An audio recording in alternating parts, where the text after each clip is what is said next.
I have, so those of you who are just watching the recording, I forgot to record, so you're kind of joining us about a few minutes into the lecture. Couple questions. The one on the left is something we're going to take up right now. The one on the right is a recommended textbook if you're completely lost and you've used all your other resources being the GAs, the textbook, the online resources like Khan Academy or Mastering Organic Chemistry. You've tried different things and you're still really confused about the whole thing. This is the first chapter, the introductory chapter of this book, I think is outstanding. The rest of it is pitched way too high. Don't get lost doing that. What you'd find though is you can probably do most of it because it's all very logical and all makes sense of what we're doing for this course, but don't worry about it. All I can say is try and work through the questions. I do give detailed solutions in my assignments.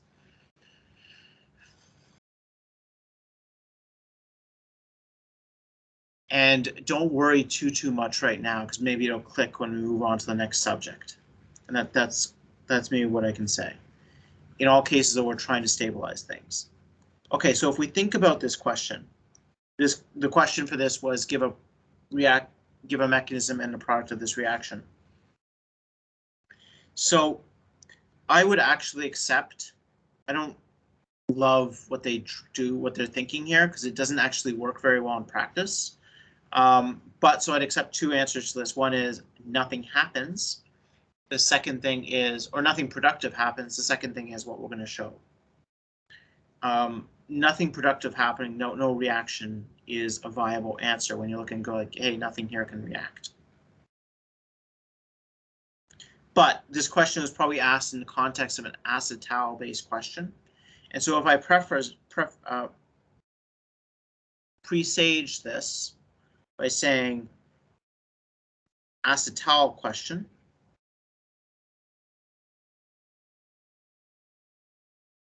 that might help. So far we've seen acid catalysis.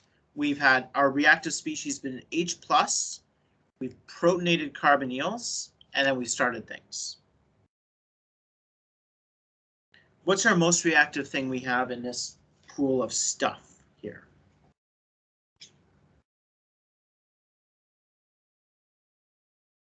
Perfect. Melitza's absolutely bang on. Sodium methoxide is a nucleophile. Do we have an electrophile, Melitza?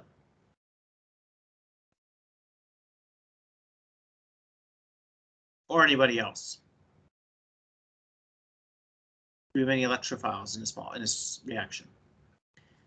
Yes, perfect. The C attached to the double bond oxygen. So perfect. So a perfectly reasonable first arrow or set of arrows. Nucleophile attacks electrophile, opens carbonyl. Perfect.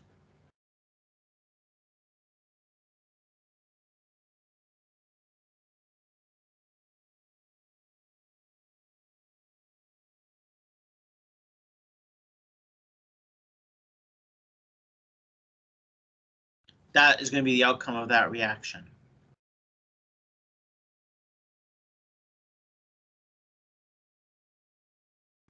Okay, so this is swimming in a bath of methanol, because I said methanol was solvent down here. So what will be a reasonable next arrow to draw? Opening it to everybody.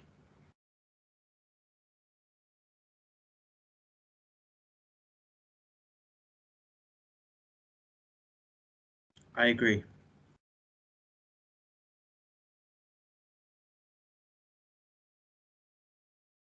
Perfect. Yeah, O becomes OH. Now, let's think about this for just a second before we go any further.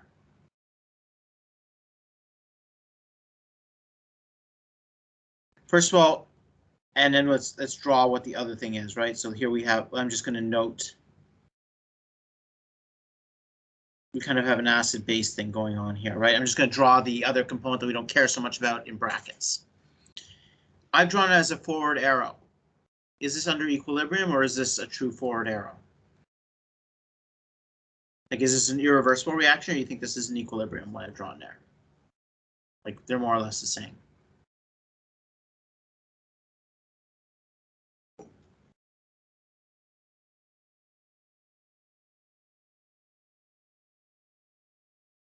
I'm going to let people answer that for a second. I'm going to get myself some more coffee.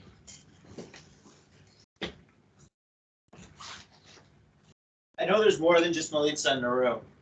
Like, I know at least Crystal's in the room, too.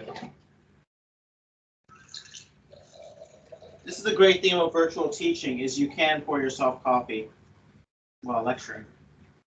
It also buys me some time while you guys are answering this.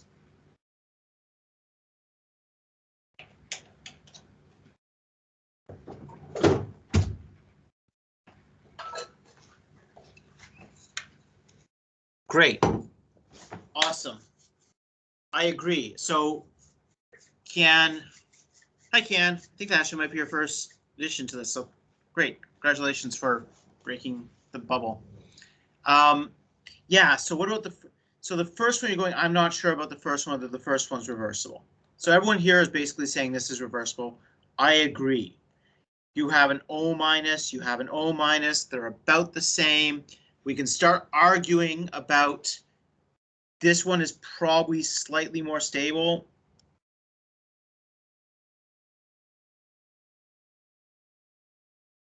Electronically, in terms of the electronics, because this O-methyl group here, compared to this carbon, is going to pull electrons away by induction, because O is more electronegative than carbon, which will allow this carbon to become very slightly positive, which will help stabilize that O minus. We don't have that effect on methanol. But I'm like Angel's head of the pin kind of thing. This guy is slightly more stable due to entropy under Chatelier's principle.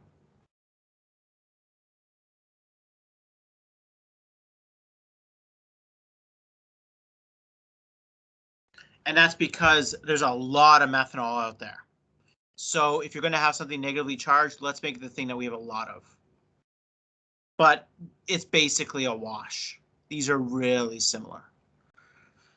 So on the first one, okay, great. I love this conversation that's going on between Melitza and Samantha.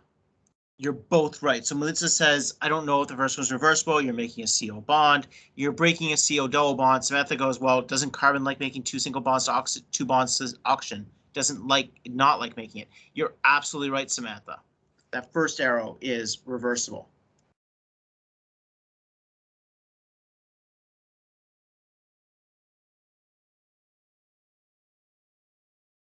The answer they're looking for is this.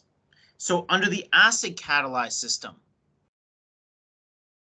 we would then activate one of these, and we would activate the water. The water would leave. Again, Le Chatelier's principle, we're going to replace it all with methanol because there's a ton of methanol. Of course, under base catalysis, we can't do that because if the base reacts with this, acid can react with that oxygen or that oxygen. Base can only react with this oxygen. It can't react with this one because there's no proton. And so we would go back to what we had. And I'm going to argue that I'm on Team Samantha here.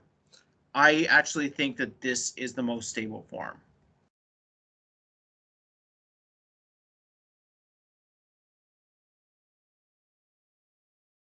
So the question in the textbook is looking for this as the answer.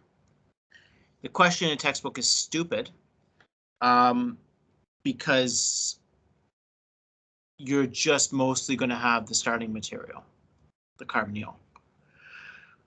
So it's a dumb question.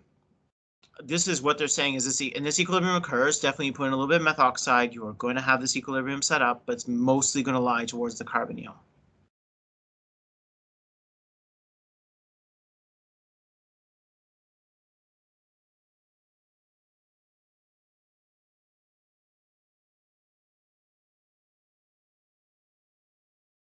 It's okay not to be sure, Julia.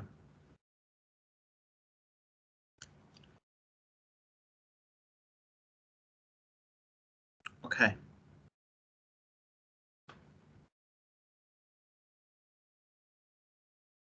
Yeah, so Melissa just asked, when creating an alcohol from a carbonyl, is the carbonyl always more stable?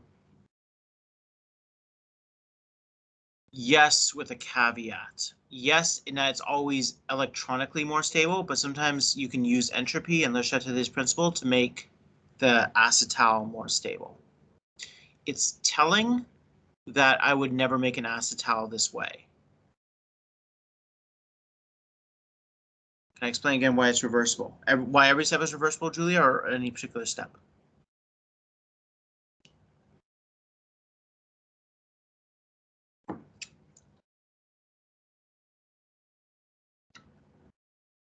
First step, second step, both steps. Okay. Yeah, fine. And also the Chatelier's principle. I'm assuming you guys all took that from first year, but it's been a while. And COVID, and nobody remembers anything. So the second step, when we want, okay, so I'm going to draw a little thing. We talked about this really briefly.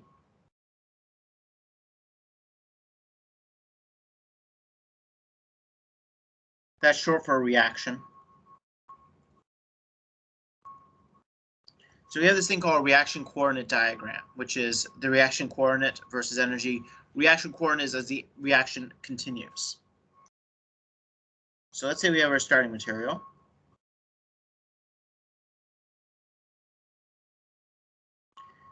Plus methoxide, because there's methoxide present. It's got a set energy. The reaction to make the intermediate here, we go up in energy and then we come down.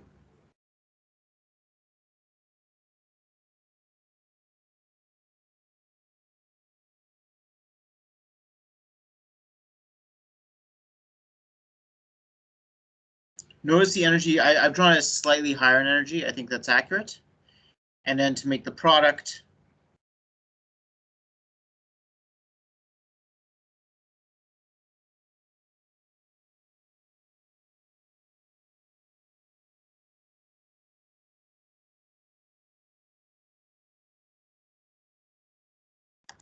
dim it, erase.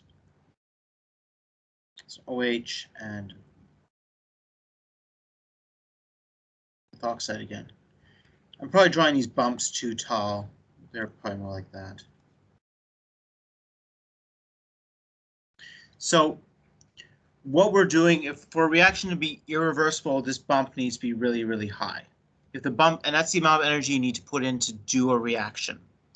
And that bump going backwards, right? So if you can go forwards, can you go backwards? Yeah, if you have enough energy to go over that bump going to the left, to the right, you got enough energy from that bump going to the left because, you know, it's even higher in energy, right? It's even closer to the top of the bump.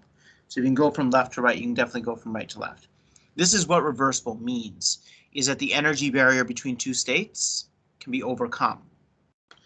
And because the energy of all these is pretty similar, we're basically moving O minuses around. It's O minus, O minus, O minus, O minus, O minus. They're all about the same. So if we're just looking at the energy of these things, it looks a bit like this. It's pretty flat. The starting material, the product, the intermediate, everything is about the same level of energy. So, and that's because in the starting material, we didn't draw it in, but essentially our starting material energy is this guy plus the energy of the sodium methoxide. That's an O minus. So we have an O minus. Our intermediate has an O minus. It's a very similar O minus too. It's a nice stable normal O minus. It's an alcohol O minus. They're very similar in energy. Our product over here has an O minus. Except we've now traded the carbonyl double bond for two single bonds, which, as Samantha pointed out, oxygen does not like doing with carbon. So the only reason this makes sense is from Le Chatelier's principle, which means things move down concentration gradients.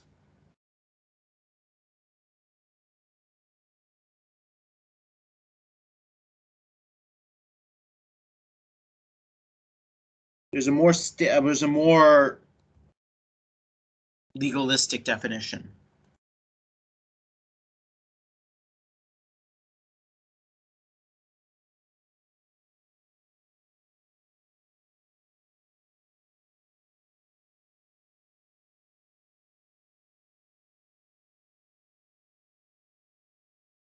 So what do I mean by this concentration gradient thing?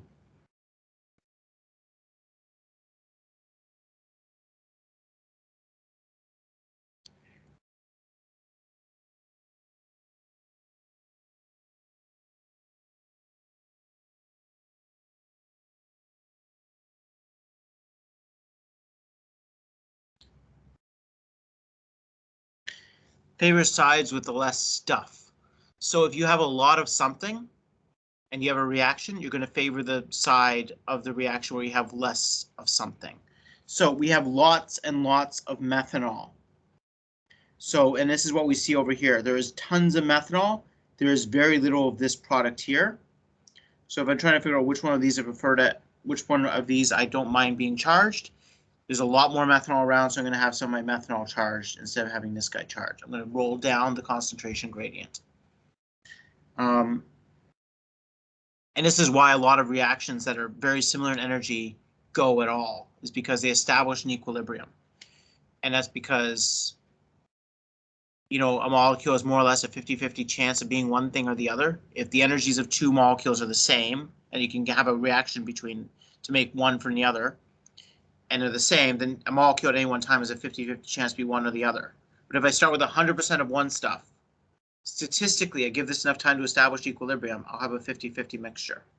And that's because I'm going down the concentration gradient. It's just unlikely that everything is going to remain one thing, because that's highly organized. That's like entropy, right? Just that's not the way statistics works. You're going to try and equilibrate things. Did that help at all, Julia? Or was that just like gobbledygook?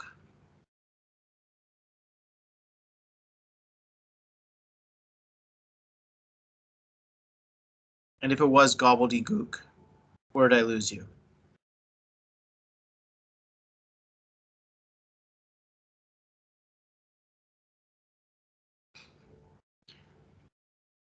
Yeah, so Alyssa, it's more stable to have the negative charge on the methoxide, even though electronically, I think I prefer it on this oxygen. I think I do. It's more stable because there's so much methanol that, you know, if I have that extra charge on a little bit of methoxide, it's kind of lost in the wash. Because the negative charge, the electrons are going to disperse kind of evenly, and there's a whole lot more methanol out there. So most of them are going to go onto the methanol, which means most of our stuff is going to be fine. And I wish I had a better explanation for this. I don't really understand entropy. Like, I kind of do, but I don't. It's like quantum stuff. I don't get it. I can solve equations with it and I can use it, but it just doesn't make intrusive sense to me. Same thing here. Intuitive sense. It probably makes intrusive sense. Whatever the fuck that is. So, what I want to talk today briefly about was peptide bonds. So let's say, and there's two things I want to do here. So we talked a couple classes ago and I said, don't worry about it. I'll tell you all about it later. It's not later yet. That we could take this guy, mix it with an oxidation agent. And R is just R again, for anyone who missed this, any carbon chain. It basically means I am too lazy to think of a carbon chain.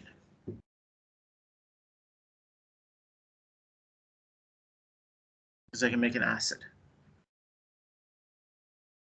Okay. Now, what if I want to make an ester from an acid? So remember, I want to swap out the OH.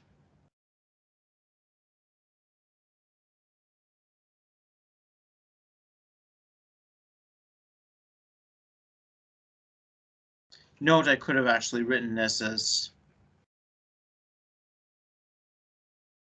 so there's an R1, now there's an R2, which is some other carbon chain. It's not necessarily the same carbon chain. If I write R again, I mean they're the same carbon chains, and they're not. They're whenever I want, but I can make any ester I want out of this. I'm going to let you in on how we can do this. I'm going to talk about two ways to do it in this class.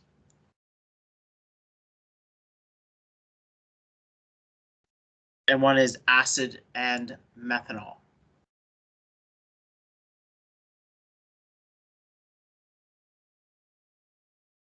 And heat. Oh boy, lots of heat, because it doesn't like doing this.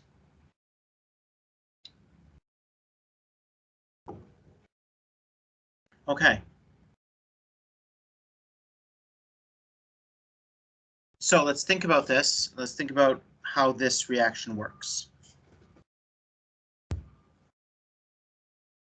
What's the most reactive thing there?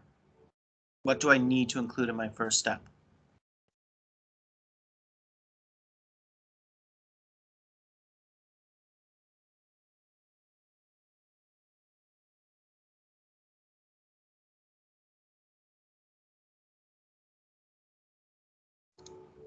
Yes, H plus.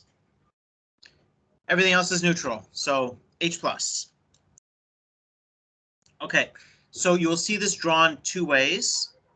One of them is wrong and easy, and one of them is right and kind of pointless. I'm going to draw the right and kind of pointless one. I will accept the wrong and easy one because essentially we're going to get there anyways. So I think the question I've got to ask next is which of those oxygens is more basic or which of those oxygens is more nucleophilic? I'm basically asking the same question there. Because there is no MEO minus, Melitza. There's MEOH. Because I told you, you can't have a negatively charged oxygen in the presence of H plus. If there's H plus, you're going to protonate all the negatively charged oxygens that are out there, and you're going to be left with the leftover H plus. Although MEO minus is going to get his turn.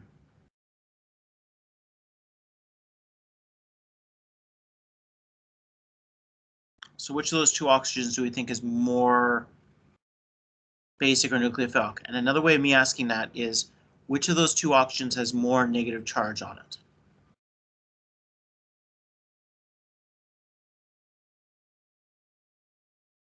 Madison's saying the oxygen with the double bond. It's either the OH or the carbonyl. The methanol is actually not bad either, Alyssa, but nothing interesting happens. Double bond.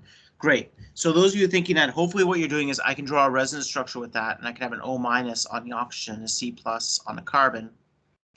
And so I can get kind of an O minus on that oxygen. I can't do that with the other oxygen. Hopefully that's your logic. And if I write what I just said this.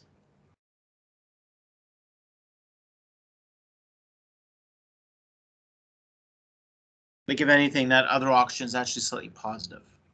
And that's the case. So the arrow that we draw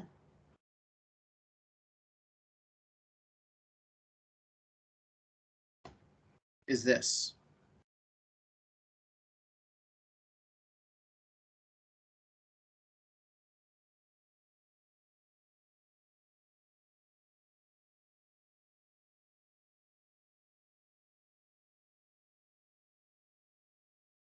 And remember, there's lots and lots of methanol around.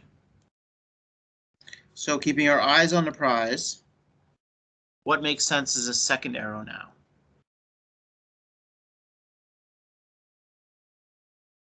Or second set of arrows.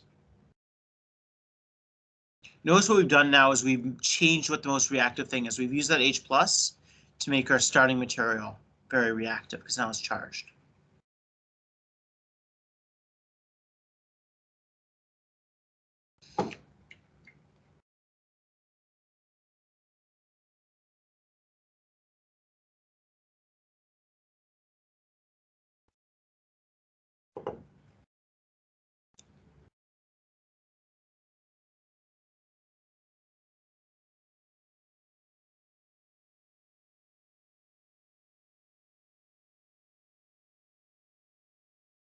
The H and the methanol to the positive oxygen, but that would, if we did that, right, it would normally want to move as H plus, so then we'd have two H pluses on there.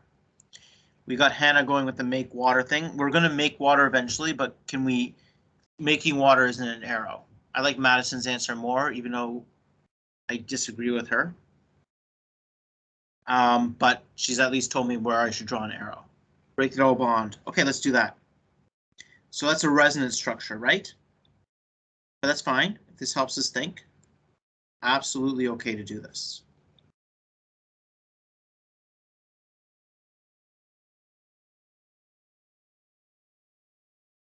Proton transfers from Samantha, that's actually feasible. And we're going to see that as the cheap way of doing this, but let's do it right first. And this is because this is the most basic thing. Okay, so what next? So Alyssa, I think maybe you're onto something there. I don't know if you want to follow that up with a thought. Or somebody else. Look what the product is. Think about what bond we might want to make. Yeah, perfect. Except we're going to add it as all methanol, right? We're under positive conditions here, so you can't have any O minuses. If you have any O minus in your mechanism, it's going to immediately protonate. You can't have any O minus. You either have extra protons or deficiency of protons. In the last example that we did with the O minus, we had extra protons, extra electrons, and so we had no H pluses. We had no positive charges. Here, we're not going to see any negative charges because we've got H plus. So I'm going to keep that intact. I'm going to add it as methanol. And when I do that,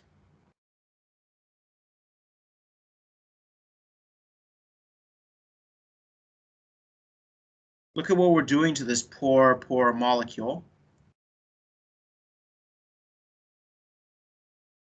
This carbon is now making 3 bonds to oxygen.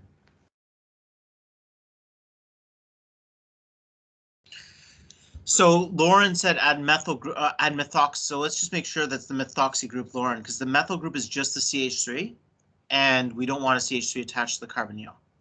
So just, I think you meant methoxy, but it's because it's a stupid terminology. But if you did, you got this right. Yes, you did. Or no, that's the other Lauren. Oh, there's 2 Laurens. Okay. Okay, so we're here. Now I like where you were back there, Samantha, with the proton transfer, because within the molecule, we now have a situation where we've got, I want this bond, the one I just formed, to stay intact. Obviously, the most likely to bond to break is the one I just formed because it's the one carrying the positively charged oxygen. But now we can do a proton transfer.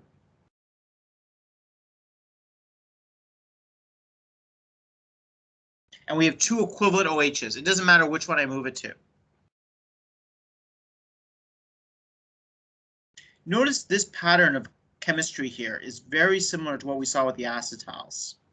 Like it's basically the same kind of idea. It's like things attacking carbonyls. In this case, our carbonyl had an extra oxygen attached. And so at this stage, we have like a carbon with 3 bonds to oxygen instead of 2. But it's essentially the same chemistry. Like it's the same kind of patterns.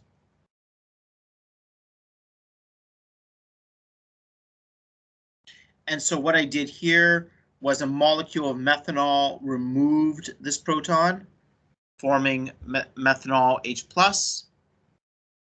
and then that got moved onto one of the other oxygens. How do we know when to do a proton transfer? When you want to switch where the proton is. Protons are always coming on and off. So like in water, we draw as H2O. That's not actually an accurate description of water. Water, like as we know, is this equilibrium between H2O, hydronium, which is H3O plus, and OH minus. The protons are constantly moving off one like the H's are constantly moving off one oxygen-hydrogen bond, falling off, joining another molecule of water, falling off, joining another molecule of water. Like it's a hydrogen dance. Any hydrogen attached to a heteroatom can constantly come on and off, like nitrogen or oxygen. When you're actually under H+, this proton, this H+, is constantly coming on and off that oxygen. So it's easy for us to take it off, add it to another oxygen. It's just constantly shuttling. Can't do that with oxygen-carbon bonds. Those are much more stable. But oxygen-hydrogen bonds are constantly forming and breaking.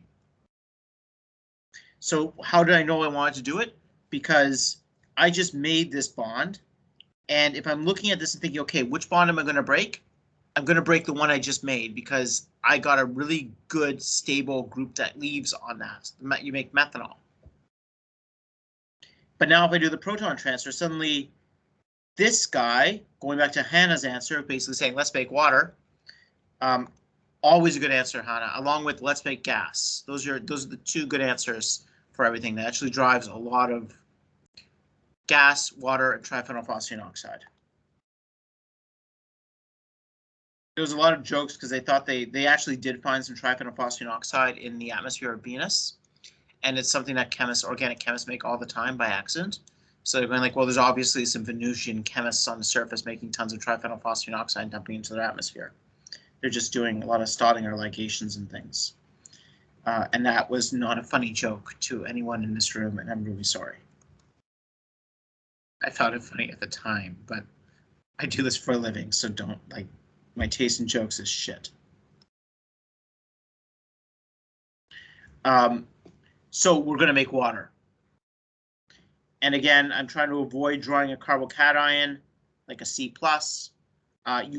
You'll be the resonance structure of what I'm drawing here. Note what we've done now is if we compare this to this guy up here, is we've swapped out a water for a methanol. And we've done that through this thing here. It's making 4 bonds to that carbon. I might slip up and use this terminology, so I'm going to write it down just in case I do. This is often called a tetrahedral intermediate, because note that the product and the starting material are not tetrahedral, they're flats, they're sp2 hybridized. But we went through this sp3 hybridized intermediate. And normally that happens, and we say it with the acetyls, we say it with a lot of carbonyl chemistry, and it's because you have this unstable intermediate where suddenly you're making way too many bonds to heteroatoms, and something's got to give and you're going to remake a carbonyl. And we just did. But we're not done yet, because we still have a charge on the molecule. We want to get rid of the charge. Charge is bad. And we are going to remove it using methanol.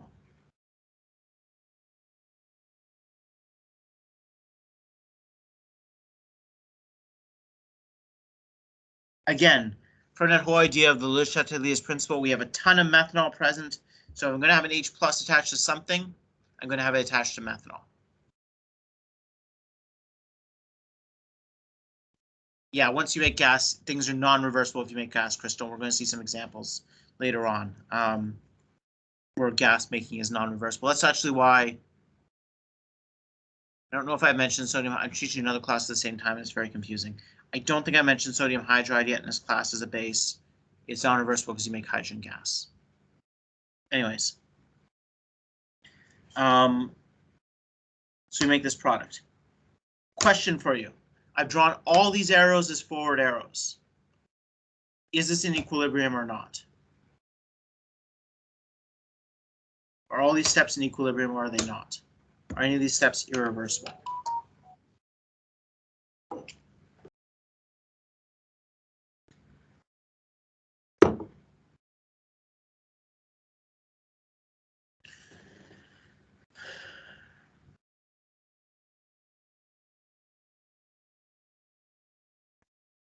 So you want to make H3, sorry, Alyssa, you want to make H3O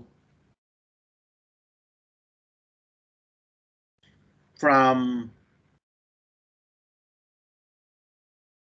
the water that got released here and using this water to take off that proton? Is that what you're asking? Lauren, you can drop, no, so while Liz is thinking about answering my question, I've asked her back. Lauren, you do not need to draw anything that's not necessary. We only ever need to draw the major organic compound. You can draw anything else you like in there. You don't need to. And you'll notice I ignore, like reagents come in, they do their thing. I ignore what else happens to the reagent. We're going to see that all the way through. I just follow my main compound. If I'm trying to figure out what the hell is going on for the next step, I kind of stop to think, okay, what else were the other things I made in here? And that can be useful, but you never need to draw them.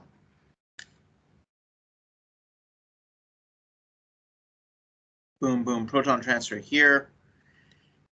Is it instead of making, it's a very, so how would you make H3O plus from this? Because you're just going to make water, not H3O plus on this step. Here to here, you'll be just making water.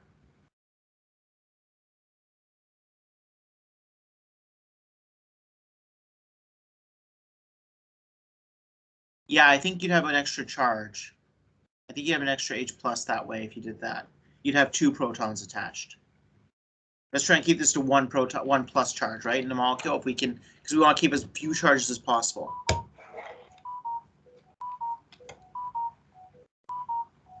Sorry, my phone has suddenly realized I'm in a Teams meeting and it's making all the beeps from everything that everyone here is saying. Okay, so back to this question, because no one answered it because you were very clever at trying to distract me. Is this reversible? Or is this irreversible?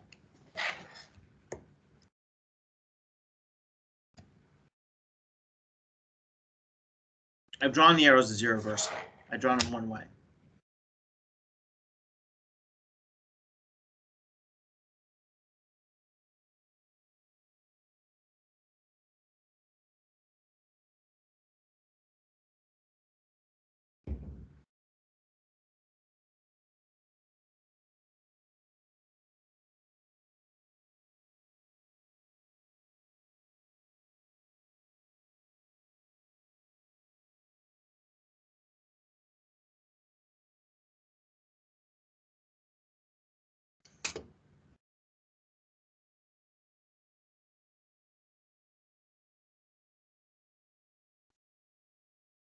Like there are 63 of you in this meeting, and I'm going to say that you're probably the 63 most engaged students in the class because you're here. Congratulations.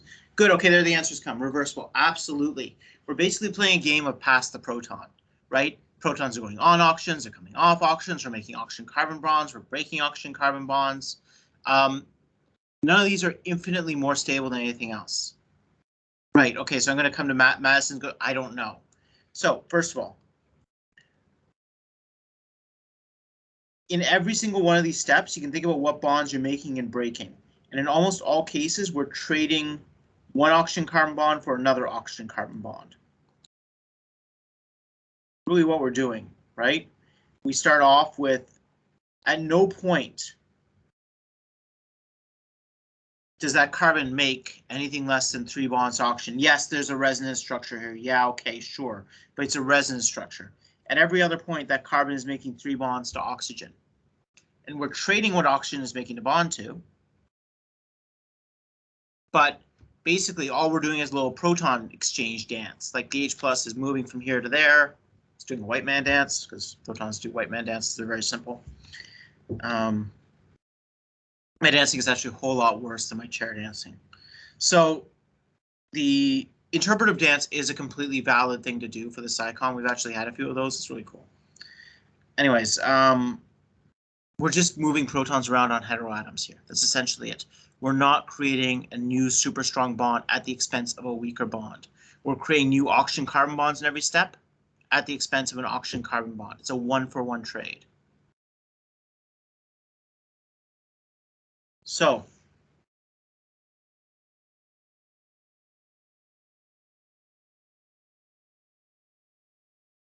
the first is going to be a tautology.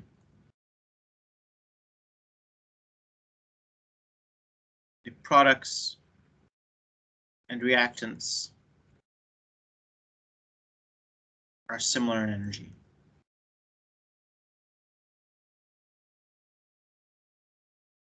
Well, of course they are. That's kind of the definition of a flat reaction coordinate, which is all about if the energies of the two things are the same, you got a 50-50 chance to be either.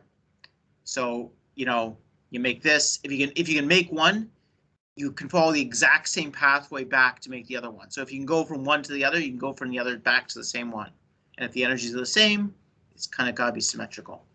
So this is true.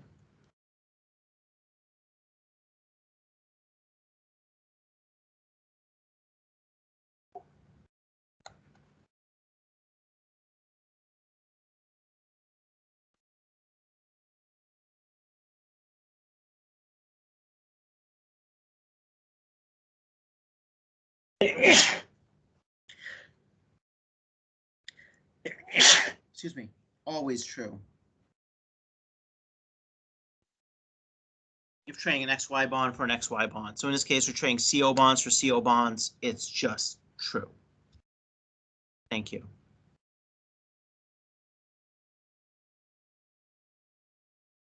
So these kinds of things where we see protons dancing on heteroatoms are always reversible.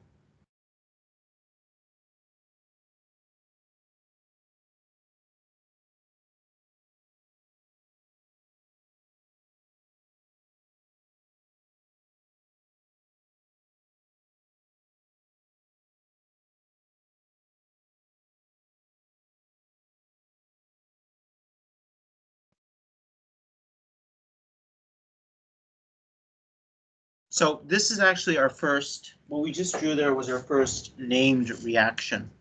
A named reaction is because we named after somebody who died as a short form. They weren't dead when they discovered the reaction. Like this is sort of the All Souls Day edition, but I'm not going to ever use this terminology. This is called a Fischer Sterification because it's an esterification because you are making a ester and it's named after Fischer. Sterification. That's really bad, even for me.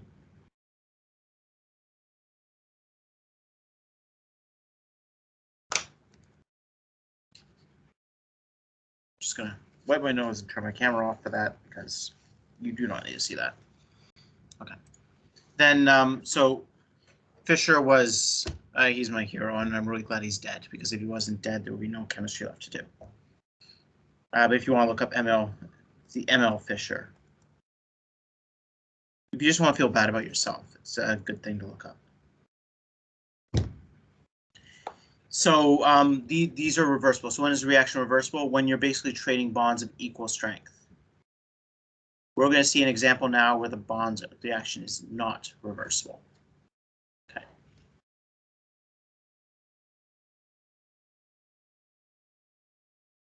Checking the schedule, checking the schedule, checking the schedule.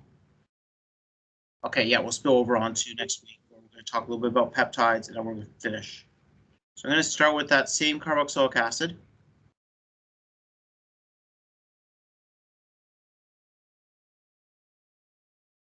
It's a question on one of the assignments I gave you.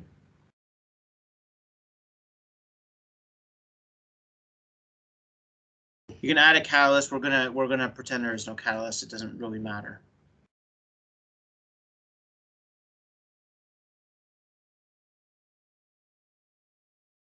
Okay, so we have a sulfur attached, single bonded to two chlorines, double bonded to an oxygen. This thing is called thionyl chloride if you want to look it up.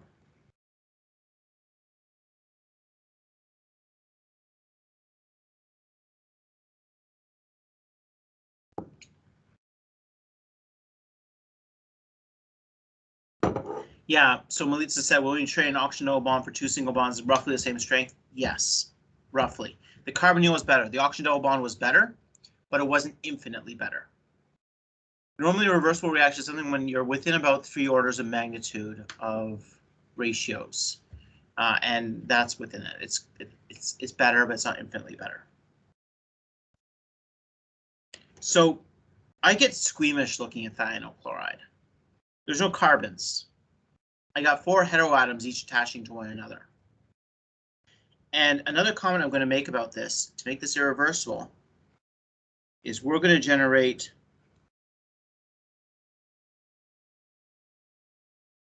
sulfur dioxide, which, as somebody pointed out, this is a gas, and as somebody pointed out, gases are irreversible reactions. Why? Because you're removing the gas from solution. If it's not present, you can't reverse, right? You need to, the energies need to be about the same, and then it needs to be present. And if it's not present, you're not reversible.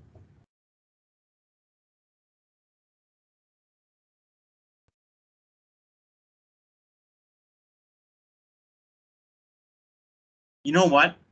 I'm not going to do the mechanism of this today. We are going to come back to this later. I'm just going to draw the product, because the mechanism is a bit complicated. If you want, you can give it a go.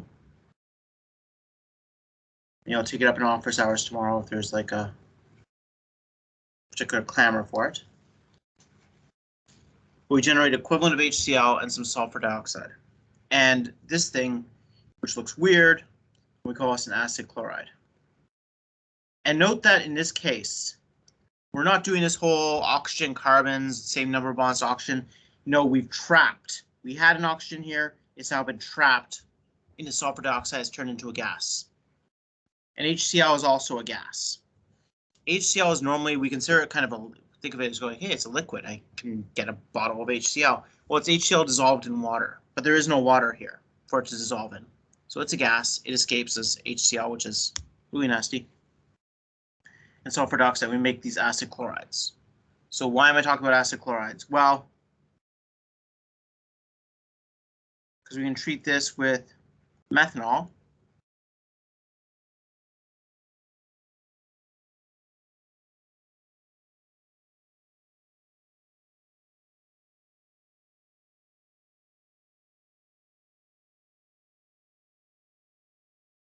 In this case, this is an irreversible reaction because I'm trading a weak carbon-chlorine bond for a much stronger carbon-oxygen bond. Now, I'm not talking about oxygen, carbon, whatever. Chlorine, oxygen, much more stable. So what we've done here is we've done the same thing the Fischer Sterification did, right? We went from acid to ester. It's just we went through this chloride and we made it irreversible, because we trapped this first reaction by trapping the oxygen in sulfur dioxide, which makes it irreversible because the oxygen that escapes as gas, it can't stick around. And we make a kind of unstable molecule. So we go from a stable molecule to an unstable molecule by using an even more unstable molecule to catalyze it. React with it. Catalysis was the wrong word. And then we can go to a quite stable molecule from this guy by taking advantage that oxygen carbon bonds are much stronger than oxygen chlorine, carbon chlorine bonds. The other thing we can do with this, and this is what we're going to start next class with, and I want you to, I would love it if you go home and draw a mechanism of this, and then we start next class with that, and you're going, okay, I got it. I know what the chances of that are, but please try. I promise it's worth it. Just practicing. And then we'll take it up and you'll feel better about yourself. So,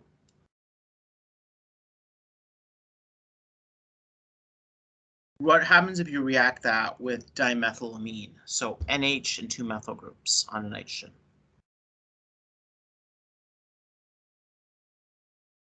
It's a simple example.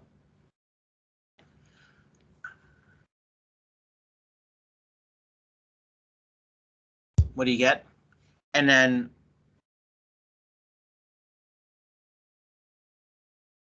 I'm going to call that A, and Y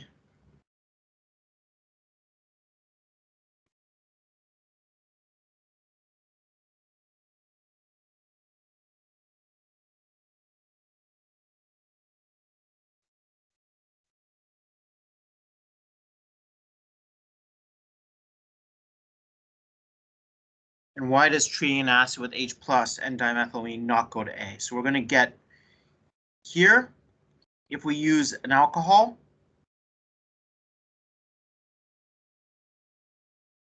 we can go from the acid to A prime, going either via the acid chloride or by just treating it with the alcohol and acid, as we just saw.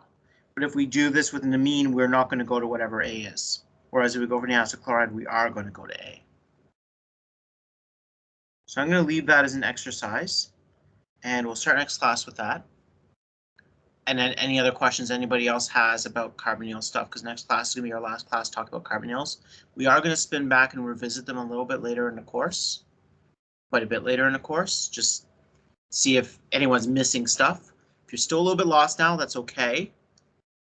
We're going to be taking sort of a step back in simplicity for a moment, for a few lectures. You're going to catch a little bit of a breather, and then you're not going to have a breather because then it gets to the worst part of the course, and then it gets more relaxed again. We're you know, it's like a roller coaster. You need rhythm, right? You need up bits and down bits, otherwise it's all kind of boring. Anyway, I'm going to leave it there for today, and I'm going to hand over to Samra to take on any questions that anyone has in her Chemistry with Samra period.